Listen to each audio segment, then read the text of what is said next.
Hi. So, as mentioned the other day, I'd just like to summarize really Open Doors watch list for this year. So, it's the World Watch List, which is basically the top 50 countries for Christian persecution. And the data is collected and scored, and basically violence plus five different spheres, which include family life, national life, public life, etc., are used to score countries. And this is a summary basically of the findings. So it says, for the first time in the World Watch List's history, only countries who have received a score aligned with extreme or very high levels of persecution feature now in the top 50. Previously, some countries who experienced only high levels of persecution were also featured. More than 340 million Christians suffer high levels of persecution and discrimination for their faith. That's 1 in 8 Christians worldwide. In the top 50 countries alone, 309 million Christians suffer very high or extreme levels of persecution and discrimination. So you may remember previous numbers, which were 265 million and 245 million.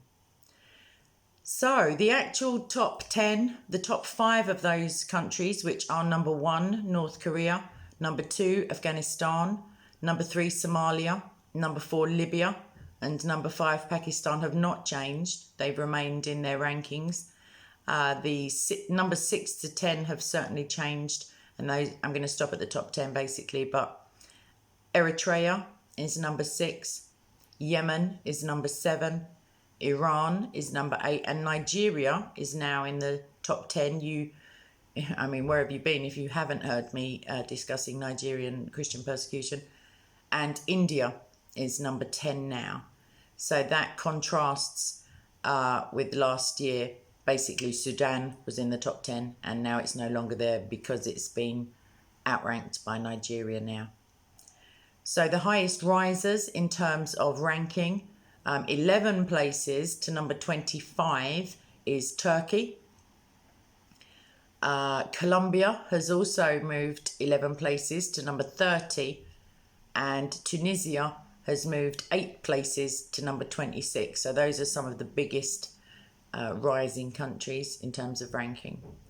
So with Turkey's jumped 11 places, that's only since last year's World Watch List, and that reflects the increasing and stifling impact of religious nationalism upon Christianity within Turkey, and a clear increased report of violence. Colombia rank on the World Watch List rose by 11 spots over last year's list. The most significant factors leading to the country's steady rise up the list are the violence that is perpetrated by rebel groups and the persecution faced by indigenous Christians who have converted from a traditional religion. So Tunisia rose in the rankings this year due to a reported increase in violence against Christian and Christian-owned property. So you may recall I've discussed in the past the desecration of churches. If you just choose a search engine and put in desecration of churches map France, something like that, you'll see that it's covered. So Christian-owned property. A greater number of Christian buildings, houses and shops owned by Christians were attacked in the previous year. Additionally, there was an increase in pressure in church life, which is one of the other spheres, the 5 spheres that are measured in order to gain these statistics. So women are extremely vulnerable in the North African region. That's excluding Egypt, by the way, especially when they convert to Christianity from Islam. So you may also remember just a couple of days ago, I did a video on the Ugandan imam who converted to Christianity, apostatized from Islam, who was then killed just days later because of that decision. Christian women, I'm reading, are often locked in their homes, sexually assaulted or forced into a Muslim marriage to make them deny Christ, basically. And this year also, Mozambique rose 20 points. That's 20 whole places and they entered the World Watch List for the first time in the top 50. I'm reading here that in recent years, attacks by Islamic extremists have claimed the lives of many Christians, and radical groups have burned down churches and schools. Tens of thousands of people have fled from the northern part of the country, and you may remember very recently an attack in Mozambique. The World Watch List 2021 marks the 20th consecutive year that North Korea has ranked first among all nations on the globe for their abhorrent treatment of Christians. It's the most extreme persecution. North Korean Christians continue to face extreme persecution in every element, in every sphere that's studied, and also further spheres. Every element of their lives is dictated to by the persecution of their faith, publicly and privately. If you are discovered to be a Christian, a citizen and a Christian in North Korea, it's basically a death sentence. If it isn't an automatic death sentence, basically you'll be taken to a labour camp with other political prisoners, and very few people actually survive these horrific conditions. Kim Jong-un is reported to have expanded the system of prison camps in which an estimated 50 to 70,000 Christians are currently imprisoned.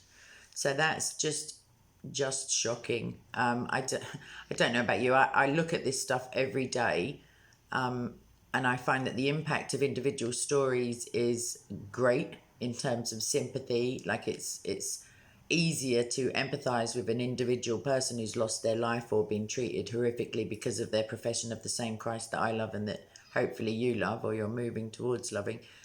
But statistics also have a massive part to play in raising awareness and spreading the word about this persecution, because weirdly, I mean, you're not going to believe me, I hope you do, because I try not to lie.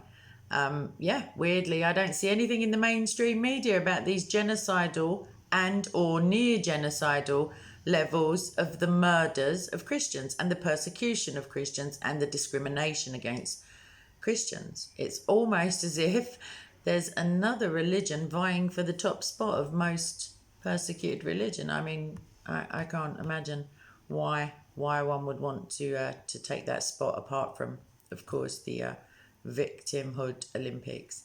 So there was one other brief story or report that I wanted to highlight. If I can find it actually. So it's basically there's a report. I see it here. Okay. So this was pretty shocking to me. And it's not the World Watch List material, but it has happened in the right time period. But it's an individual story. So there has been So basically, there were the kidnapping of elderly Christians, and it's reported that International Christian Concern have learned that the Turkish authorities, and I'm going to apologise right now for my pronunciation, have stalled the investigation into the disappearance of elderly Assyrian Chaldean Christians Hermuts and Simuni Diril. They were kidnapped from the Turkish village of Mer, located near the Iraqi border 1 year prior to the investigation being stalled, I guess, or reported as stalled, on January 11th, 2020. So that's 1 year and 2 days ago as I'm making this video. The abductors are believed to have been affiliated with the PKK, which is a Kurdish militant group designated by the US State Department as a proscribed terrorist organisation. The absence of the Diril couple was discovered by their son. The Turkish authorities unsuccessfully conducted a search and rescue operation, which sounds hopeful on the face of it, but winter weather conditions were challenging, I read. However, the search never resumed once the weather cleared. And 2 months later, on March 20th, 2020, the dismembered body of Simuni was discovered in a nearby river. The whereabouts of Hermuts remain unknown as of right now. According to a family representative, the authorities never opened a new search into the whereabouts of Hermuts. Paperwork regarding the autopsy investigation of Simuni's death remain incomplete, with large pieces of information missing. The procedural system associated with the autopsy process has not moved forward, and as a result, the family is left with no answers whatsoever to the reason for the couple's kidnapping and subsequent loss of life to at least one of them. A representative for the family is thus asking for the following: the opening of an investigation into any procedural failures involving the autopsy and an investigation into possible negligence by the authorities, a release of all documents to the family relevant to Simuni's death, completion of the forensic report and the report of the evidence gathered in the criminal investigation. Can't believe they haven't been completed yet. A serious investigation into the fate of Hamutz, and that the authorities show a commitment to finding the guilty parties. Because as we see so often in cases of murder and rape, kidnapping, forced marriages, etc., depending where you are in the world, you could be faced with the fact that it's not going to be investigated at all, or that lip service, as seems to be the case here, will be paid, or some countries do prosecute, but you will find, unsurprisingly, that the countries, which Nigeria is a prime example, where the authorities do not respond positively for the victims or for the families of the victims, the cases are rampant there, and it's almost as if there's a correlation. So the couple was abducted from the village of Mer, a historically Assyrian Christian village that has been repeatedly caught in the crosshairs of various different conflicts. The village was previously evacuated in 1989 and 1994 because of the conflict between the PKK and Turkish army. 10 years ago, the dear old couple had returned to the village despite the dangers in an attempt to rebuild. And we see that in Iraq as well. Many Christians have fled as the result of various factors, including persecution. Their son, Father Remzi, in brackets Aday Dirol, is an Assyrian Chaldean Catholic priest based in Istanbul and known internationally for his pastoral care of 7,000 Iraqi Christian refugees, I just referenced without actually looking forward in the text, who have been displaced in Turkey. And Juliana Tayyimoratzi, founder and president of the Iraqi Christian Relief Council, says there has been much trauma inflicted on the children of Hamutz and Simone. We are requesting the Turkish authorities to treat this case with urgency and care and provide the grieving Dirol family with much deserved answers. I don't think that's too much to ask from, in anyone's book. Claire Evans, who is the ICC's regional manager for the Middle East, said today is a solemn day for the Dirol family as they mark the anniversary since their parents' disappearance. The past year has been incredibly difficult, as I'm sure anyone can empathise or at least sympathise, as they attempt to understand what has happened and why. We urge the Turkish authorities to fully investigate this case, as well as to consistently and openly communicate to the family each step along the process. So yeah, that's just another individual story. There are literally countless. I could make videos from now until the mythical cows come home, and I wouldn't cover. It's not a drop in the ocean. I'm so very pleased that David Wood is also making videos about these just truly horrific stories. I know there are many other Christians out there.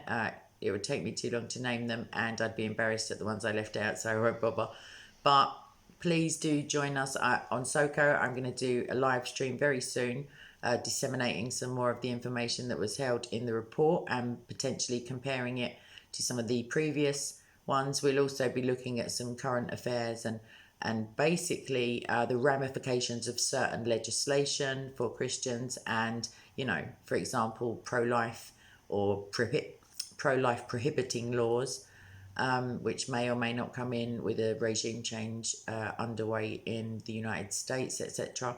So yeah, watch this space, and I'll be sure to get some other friends, well-known Christian brothers and sisters on with me, and we can have like a question and answer thingy as well, and someone else can take care of the tech because, yeah, it's not me generally.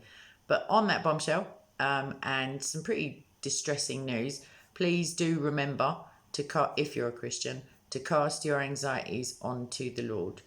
We're told in the Gospels that we must not fear for tomorrow, because today holds enough evil of its own. And I think this report is pretty much concrete proof that the evil is out there. So we mustn't worry.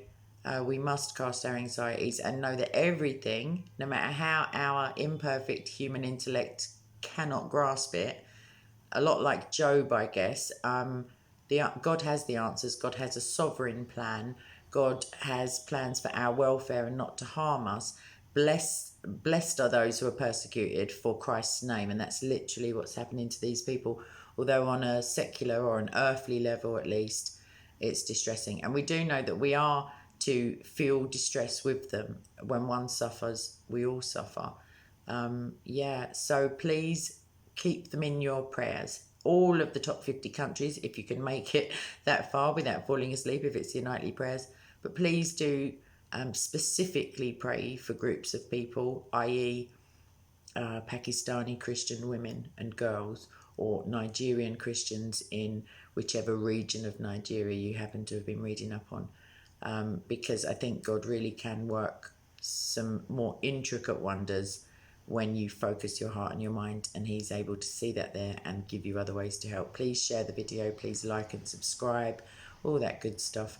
And more importantly, share the stories. I'll drop the link in the description, and we'll all go from there. And if we just take a little piece of this work each, as it were, if you're prayerfully led towards it, obviously, then I think we can definitely make an impact. And yeah, I would say God bless you, and bye-bye.